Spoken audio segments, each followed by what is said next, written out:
दोस्तों, कोलकाता में trainee doctor के साथ हुए रेप के बाद जिस तरह ममता बनर्जी सरकार ने इस मामले को डील किया है, उसने पूरे देश का सिर शर्म से नीचा कर दिया है। पहले अस्पताल और पुलिस ने इसे रेप नहीं सुसाइड बताया। जिस कॉलेज प्रिंसिपल का खुद के रोल पर डाउट था, उसे प्रमोशन देकर दूसरे अस्पताल में भेज दिया गया। फिर पुलिस की तरफ से क्राइम सीन को प्रोटेक्ट नहीं किया गया। पहले वहां कंस्ट्रक्शन वर्क के नाम पर एक दीवार तोड़ दी गई। फिर रात के अंधेरे में पुलिस के रहते सैकड़ों गुंडों ने क्राइम सीन पर तोड़फोड़ करके सबूत मिटा दी। ममता बनर्जी ने बिना किसी सबूत के तोड़फोड़ करने वालों को राम और वाम वाले गुंडे बता दिए। और इस सब से जब पब्लिक का गुस्सा बेकाबू हो गया, लोगों ने इमोशनल होकर सोशल मीडिया पर इस पर पोस्ट लिख दी, तो कोलकाता की होनहार साइबर पुलिस ने 280 लोगों को नोटिस भेज दी। मतलब जिस पुलिस को इतने सालों तक ये नहीं पता है कि इस मामले में रेप का आरोपी उसका वॉलंटियर संजय राय खुद हिस्ट्री शीटर था, उसी पुलिस ने पहली फुर्सत में सोशल मीडिया पर पोस्ट लिखने वाली लड़की को गिरफ्तार कर लिया। रेप जैसा घिनौना क्राइम किसी भी स्टेट में हो सकता है दोस्तों। ये भी सच है कि ऐसे हर क्राइम के लिए आप स्टेट गवर्नमेंट को दोषी नहीं बता सकते, लेकिन बड़ी बात यह है कि अगर कहीं पर ऐसा क्राइम हो जाए तो उसके बाद वहां की सरकार और मशीनरी काम कैसे करती है। क्या वो इस इंसिडेंट को लेकर शर्मिंदा है? क्या वो उसकी ईमानदारी से जांच करवाना चाहती है? लेकिन ममता सरकार के बारे में ऐसी कोई बात नहीं लगती। और ये मैं नहीं, खुद सुप्रीम कोर्ट कह रहा है। After the crime was detected in the early hours of the morning, the principal of the hospital tries to pass this off as a suicide. The parents are not allowed to see the body. The parents are not allowed to see the body until the night. No FIR indicating that this is a clear case of a murder has been made out. Court ने यह भी कहा है कि ऐसे कैसे हो सकता है कि जिस पुलिस को क्राइम सीन को प्रोटेक्ट करना था, वो हॉस्पिटल के बाहर खड़ी रही और गुंडों की भीड़ अस्पताल के अंदर घुसकर तोड़फोड़ कर गई। और इन सब के बावजूद ममता बनर्जी ने कहा कि ये सब करने वाले वाम और राम वाले गुंडे हैं। और ऐसा पहली बार नहीं हुआ है कि जब बंगाल में किसी लड़की के साथ दुष्कर्म हुआ हो और उस पर ममता बनर्जी ने इनसेंसिटिव स्टेटमेंट न दिया। 2022 की इंडिया टुडे की ये रिपोर्ट देखिए। इस खबर पर रिएक्ट करते हुए ममता बनर्जी कहती हैं कि हमें यह भी देख लेना चाहिए कि जिस लड़की की रेप के बाद मौत हुई, कहीं वो पहले से प्रेग्नेंट तो नहीं थी, या लड़की का उस लड़के से अफेयर तो नहीं था, क्योंकि मुझे यह बताया गया कि लड़की का उस लड़के से अफेयर था। मतलब 14 साल की लड़की की रेप के बाद मौत हो गई और ममता बनर्जी सुनी सुनाई बातों के बेस पर यह एस्टैब्लिश करने में लगी थी कि जिस लड़की का रेप हुआ उसका तो उस लड़के से अफेयर था। इसी तरह 2012 में ट्रेन में सफर कर रही एक औरत को कुछ लोग ट्रेन से घसीटकर रेलवे ट्रैक पर उसके साथ दुष्कर्म कर देते हैं। इस मामले में ममता बनर्जी का स्टेटमेंट सुनकर आपका दिमाग भन्ना जाएगा। ममता बनर्जी ने कहा कि इस औरत ने रेप का इल्जाम इसलिए लगाया क्योंकि इसका पति सीपीएम सिंपैथाइजर है, यानी सीपीएम पार्टी से हमदर्दी रखता है या उसका वोटर है। हैरानी की बात यह है कि जिस औरत के लिए ममता ने बात कही थी, उसके पति को उस वक्त गुजरे 11 साल हो चुके थे। इसी तरह 6 फरवरी 2012 को कोलकाता के पार्क स्ट्रीट से वापस अपने घर जा रही एक लड़की से रेप हो जाता है। इस बार ममता बनर्जी कहती हैं कि इस पूरी घटना को उनकी सरकार को बदनाम करने के लिए डिजाइन किया गया है। मतलब वो उस घटना की ऑथेंटिसिटी पर ही सवाल उठा देती है। उनके इस बयान पर हंगामा होता है तो वो इससे पलट जाती है। ये खबर आज भी आप टाइम्स ऑफ इंडिया के पोर्टल पर पढ़ सकते हैं। इसी तरह 2013 में बंगाल के कामदुनी में एक औरत के साथ रेप हो जाता है। ममता घटना के कुछ दिन बाद उस जगह पर पहुंचती हैं, जिससे लोकल महिलाएं काफी नाराज हो जाती हैं। ममता को जब इस पर कोई जवाब नहीं सूझता तो वो ये कह देती हैं कि हंगामा करने वाले सारे लोग सीपीएम से जुड़े। और इस क्लिप को कौन भूला होगा, जब एक टीवी प्रोग्राम में एक लड़की ममता बनर्जी से बंगाल में महिलाओं की सेफ्टी को लेकर सवाल पूछती है तो वो भड़क जाती हैं और उस लड़की को उन्होंने क्या बताया और कैसे डिबेट से जाने की बात बोली, आप देखिए। Ma'am, the conduct of certain people like Mr. Madan Mitra and Honorable Islam, they have left a bad taste in the mouth for most of us. It has disturbed us, and people in power should be acting in a more responsible way, ma'am. I must tell you, you are a CPM cadre. This team, you only 50% here. Out of 50%, you tell me who are asking the question. There are so many things. No, there are so many things. These are the three issues. CPM and Maoist, they are working together. They are the Maoist cadre, I am telling you. We're coming to We them have with lots left of that other cadre. issues. ऐसी ये 4-5 नहीं, कई घटनाएं हैं। आपकी तसल्ली के लिए हम इन तमाम घटनाओं की न्यूज क्लिप तो यहाँ लगा ही रहे हैं, साथ ही वीडियो के डिस्क्रिप्शन में इन खबरों की न्यूज लिंक भी दे रहे हैं, जाकर जरूर देखिए। ये खबरें अपने आप में बताती हैं कि बजाय रेप की घटनाओं को सीरियसली लेने के, ममता की पहली कोशिश ये होती है कि ऐसी हर घटना को पॉलिटिक्स से जोड़ दिया जाए।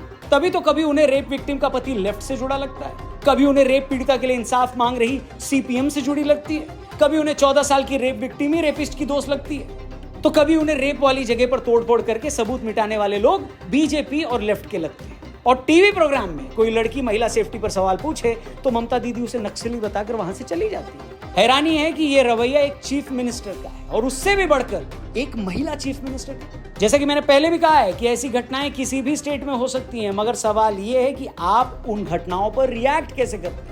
ममता बनर्जी या तो इन घटनाओं की ऑथेंटिसिटी पर ही क्वेश्चन उठा देती हैं या फिर उन्हें पॉलिटिक्स से जोड़ देती हैं, और जब लोग इस पर गुस्सा करें या कुछ लिख या बोल दें तो उनकी साइबर पुलिस और स्टेट पुलिस उन्हें नोटिस भेजकर उनको डराने की कोशिश करती है। इंडियन एक्सप्रेस में छपी ये रिपोर्ट देखिए, जिसमें क्लियरली लिखा है कि जब से कोलकाता की ये वारदात हुई है तब से कोलकाता पुलिस ने इस मामले पर सोशल मीडिया पोस्ट लिखने पर एक लड़की को अरेस्ट किया और 280 लोगों को नोटिस भेजा है। जी हाँ, 280 लोगों को नोटिस। इन मामलों में पुलिस का कहना है कि इन लोगों ने बिना वेरीफाई किए चीजें लिखी हैं। जिस लड़की को अरेस्ट किया है उस पर इल्जाम है कि उसने ममता बनर्जी को लेकर गलत बात लिखी।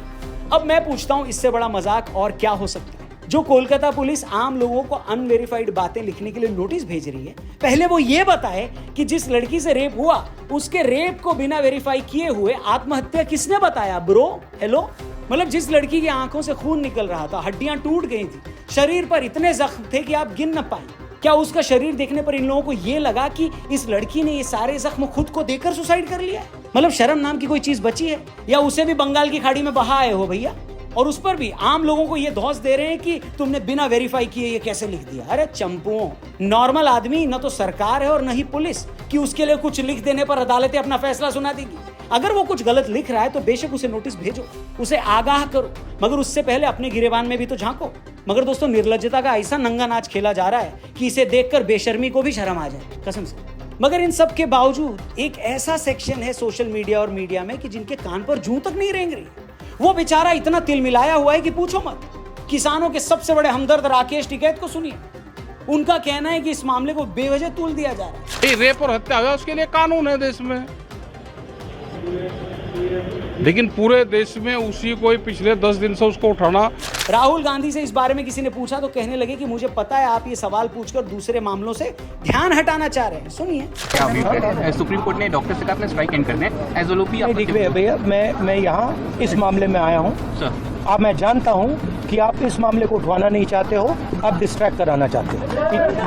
अब क्या ही कहा जाए इन लोगों पर। एक लड़की के साथ ऐसी घिनौनी वारदात होगी, पूरी दुनिया इससे हिल गई, मगर इनकी तकलीफ ये है कि इस मामले पर अगर ये कुछ बोल देंगे तो बीजेपी को फायदा ना हो जाए। फिर चाहे देश में अपने हक के लिए लड़ रही लाखों लड़कियों के मकसद को झटका क्यों ना लग जाए, उनकी लड़ाई कमजोर हो जाए, मगर ये लोग नहीं बोलेंगे, क्योंकि ये लोग अगर इस पर कुछ बोल देंगे तो इनकी चहेती लीडर कमजोर हो जाएगी और उस लीडर के जिहादी समर्थक नाराज हो जाएंगे। सिंपल। दूसरी तरफ ऐसे दोगले कंटेंट क्रिएटर्स की भी बाढ़ आ पड़ी है दोस्तों, जो इस घटना के बाद से अपने घरों में बंकर खुदवाकर उसके अंदर छिप गए। गोबर गैस के फायदे बताने से लेकर घर पर चुन्नियां कैसे डाई करें तक दुनिया के हर मामले पर एक्सप्लेनर बनाने वाले शॉर्ट वीडियोस बनाकर पहली फुर्सत में निकल गए।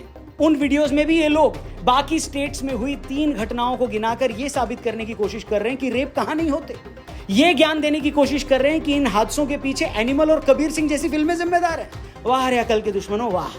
बेशक ऐसी घटनाएं हर स्टेट में होती हैं, मगर आज जब पूरे देश की निगाहें कोलकाता पर हैं और बात सिर्फ रेप की नहीं है, उस घटना के बाद राज्य सरकार के रवैये की हो रही है। सुप्रीम कोर्ट ने भी इस बात के लिए स्टेट गवर्नमेंट को डांट लगाई है कि तुम इस मामले से ठीक से क्यों नहीं निपट रहे। तो ऐसे टाइम में तुम उस सरकार के काम करने के तरीके के बारे में बात न करके रेप के सिर्फ सोशल एस्पेक्ट पर बात कर रहे हो। जब तुम एक के बाद एक वीडियोस बनाकर यह साबित कर सकते हो कि फला नेता तो डिक्टेटर है, तो भैया रेप की इस घटना के बाद कोलकाता पुलिस की तरफ से 200 से ज्यादा लोगों को नोटिस भेजा गया। क्या तुम ये सवाल नहीं पूछ सकते कि ये कैसी डेमोक्रेसी है?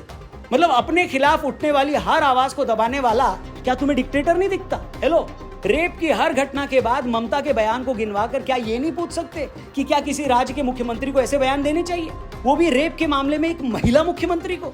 मगर बड़ी चालाकी से कुछ लोग ऐसे मामले में स्टेट गवर्नमेंट पर बात न करके उसे एक सोशल प्रॉब्लम बताते हैं और उस पर ज्ञान देने लगते हैं। और यह भी बड़ा अजीब लॉजिक है कि फला फिल्म लोगों को रेपिस्ट बना रही है। वाह। अरे चचा, मैं ये पूछना चाहता हूं कि अगर मुन्ना भाई देखकर ये देश गांधी नहीं बन पाया तो एक एनिमल फिल्म देखकर क्या ये देश रेपिस्ट बन जाएगा? बताओ। फिल्म कमजोर लोगों के मन पर असर डालती है, लेकिन इंसान बनता वही है जो बेसिकली वो होता है। एनिमल या कबीर सिंह तो करोड़ों लोगों ने देखी है, लेकिन अगर सोसाइटी में कुछ रेप हो जाएंगे, दुष्कर्म हो जाएंगे, तो तुम कहोगी कि ये सब फिल्में कर रही हैं। वाह बेटा वाह। नहीं वाह। कश्मीर में आज भी आए दिन आतंकवादी घटनाएं हो रही हैं। इन घटनाओं के जस्टिफिकेशन में कुछ लोग कहते हैं कि आप लोकल लोगों से जुल्म करोगे तो वो हथियार उठाएंगे। अरे भाई, ये क्यों नहीं समझते कि जुल्म तो 7 लाख कश्मीरी पंडितों पर भी हुए, घर से बेघर तो वो बेचारे हुए, उनमें से कितनों ने हथियार उठा लिए बताइए। आखिर में इंसान करता वही है जो उसका नेचर होता है। कश्मीरी पंडित एक पढ़ी लिखी कौम थी, तो उन्होंने अपनी इस काबिलियत के दम पर दुनिया में लोहा मनवाया। और जो लोग जुल्म की बात बोलकर हथियार उठा रहे हैं, वो इसलिए उठा रहे हैं क्योंकि उनको आता ही वही है। इसलिए ये लॉजिक मत दो कि फलां फिल्म या फलां घटना किसी को बलात्कारी या आतंकी बना देती है, समझे? बकवास है ये। लेकिन जैसा कि मैंने कहा ना, कुछ ऐसे लोग हैं जिनको कुछ लोगों को सिर्फ प्रोटेक्ट करना है, और उन्हें प्रोटेक्ट करते हुए ये भी दिखाना है कि हम तो कितने ऑब्जेक्टिव हैं। तो मेरा इन लोगों से यही कहना है कि भाई बंद करो ये नौटंकी। इस हमाम में तुम लोग ना एक जितने नंगे हो। तुम्हारा नंगापन देखकर खुद हमाम ने शर्म के मारे आंखें बंद कर ली। इसमें और बेशर्मी तो प्लीज भगवान के लिए मत दिखाओ। मगर तुम लोग मान नहीं रहे हो, तभी तो किसी राकेश टिकैत को इस घिनौनी वारदात के बाद भी ये लगता है कि इसे ज्यादा तूल दे दिया गया है। मतलब जो राकेश टिकैत ब्रजभूषण शरण सिंह के मामले में ये बोल रहे थे कि अगर महिला पहलवानों के साथ उत्पीड़न हुआ है तो इसकी जांच होनी चाहिए, वही टिकैत आज रेप के मामले में ये बोल रहा है कि इसे ज्यादा तूल दिया गया है। इसी बात से आप अंदाजा लगाइए कि इन्हें असल में औरतों से कितनी हमदर्दी है। किसी को यह मामला ज्यादा तूल दिया लगता है, कोई इसे सोशल इशू बताकर रफा दफा कर रहा है, और कोई सो कॉल्ड भावी प्रधानमंत्री इस सवाल में पत्रकारों की साजिश ढूंढ रहा है। और अब क्या ही कहा जाए दोस्तों, हमारी कोशिश यही है कि इस सारी पॉलिटिक्स की बातों में असल मुद्दा न छूट जाए। वो असल मुद्दा जिसका जिक्र हमने अपनी पिछले वीडियो में भी किया था। मुद्दा यही कि औरतों की सेफ्टी को लेकर सख्त कानून बने, वर्क प्लेस पर उनका हैरेसमेंट बंद हो, ऐसे मामलों में विक्टिम को जल्दी इंसाफ मिले। और अगर हम कुछ दिनों में ये सब भूल गए ना दोस्तों, तो फिर से वही होगा जो 2012 के निर्भया कांड के बाद से हो रहा है। तब एक गुस्सा था और धीरे धीरे हालात वैसे ही हो गए, मगर इस बार तस्वीर बदलनी चाहिए, हमें इसको भूलने नहीं देना है। बाकी इस मामले में आप क्या सोचते हैं कमेंट करके जरूर बताएं। सबसे ज्यादा गलती इस पूरे केस में आपको किसकी लगती है उसका भी नाम जरूर लिखें। और ये वीडियो अगर सचमुच आपको सही लगी हो तो ये वीडियो ज्यादा से ज्यादा लोगों तक पहुंचनी चाहिए दोस्तों। इसे जरूर शेयर करिएगा अपने हर एक दोस्त से। बाकी हमारे चैनल को भी जरूर सब्सक्राइब करिएगा, इस मुद्दे पर आगे भी हम जरूर बात करेंगे। सावधान रहिए, अपनों का ख्याल रखिए। जय हिंद, जय भारत।